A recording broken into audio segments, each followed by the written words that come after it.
Okay. Actable acts. We sat, ate, talked, and most of all laughed. All are good examples of actable acts in the essay, This House is Silent.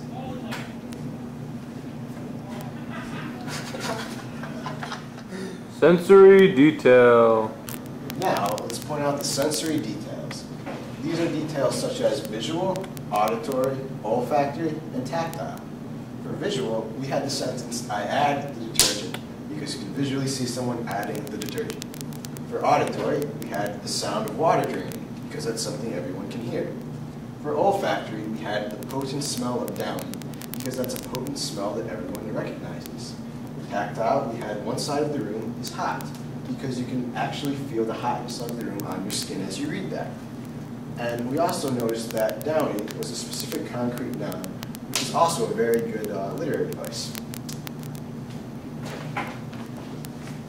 Good stuff. Sophisticated vocabulary. Her lips rapturously falling. Rapturously is a nice word. It's also a very big word. It's a great example of sophisticated vocabulary. Simile. An example of simile is, look at that, a big grown-up man acting like such a baby. A simile is a comparison using the words like or as, and it's comparing a big grown-up man to a baby. Similes such as, Pat Witz's hair is a field of fire. Intimate tone.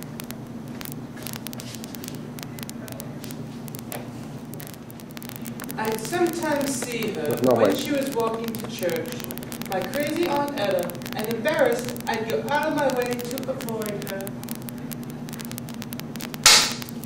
Okay, here are examples of low levels of precise language. Supposedly. There's also a story, and it's said.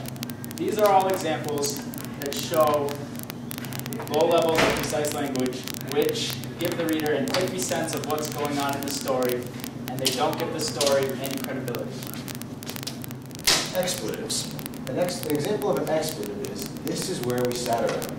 Expletives are unnecessary words that are often found at the beginning of sentences, such as, this is. Another problem we found with the papers were simple grammatical errors that could have easily been fixed by a simple proofread. For example, we found an apostrophe couldn't after the D before the N, where it should be after the N and before the T. We also found on Etta, the A and on should be capitalized because it's a proper noun, and throughout the paper it wasn't. We also found varied sentence length, found in the essay entitled The Old House Was Silent. The sentence, the hollow sound of our steps coming across our living room floor made us a little weepy, is followed by, we sat and waited. The length of the sentence adds to the dramatic effect of the essay. Comma usage was another problem we found throughout the essays. For example, the last sentence of my Aunt Etta, leaving her house that night, walking past the two pink roses clinging to frost-covered branches, my Aunt Etta was the greatest mystery I had ever known. The commas in the sentence are used improperly because they are just used at the end of distinct separate phrases. The phrases are not linked together with verbs, and they should be separated by commas. They should be separated by semicolons. Another problem we found with the essay was poor transitions. For instance, then, as I, and now are all unnecessary words that are used to move the essay from one sentence to another. This problem can simply be fixed by changing the sentence structure from passive voice to active voice, taking out these words altogether. Opening lines. The opening line from The Old House Was Silent was, we were going in the door for the last time. This is a good opening line because it elicits sad and somber feelings from the reader. The opening line from The Laundry Room is, at first glance, a laundry room might seem an insignificant or even a boring place to be. This is not so good because, like it says, it's very boring and you really don't want to read the rest of it. Another thing we found in the essays was a lot of passive voice. This could easily be changed to active voice. For example, my Aunt Etta has been dead for more than 20 years is passive voice, which is bad. It could be rephrased to my Aunt Etta died over 20 years ago, which is my words, active voice, and that's good.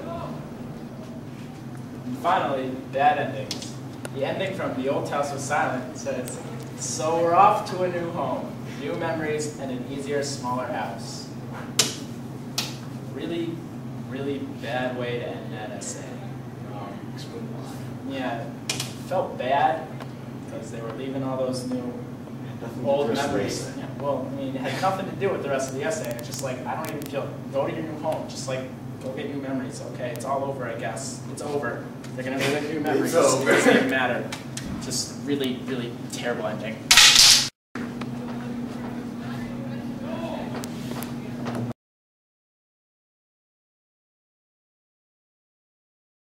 It makes them want to keep reading because it's a sad opening line. And from the old... I'm so sick of this! I'm sorry. I can never get... Opening lines. The opening line from this... The Old House Was Silent. Examples of opening lines. Shut up! What are you doing? I'm sorry. We had one side of the room was hot, because you can feel the hotness on your skin as you read that. Also, we found a concrete noun in downing, which is a good example of a specific concrete noun. Ah, the chalk broke. What the? What'd you say?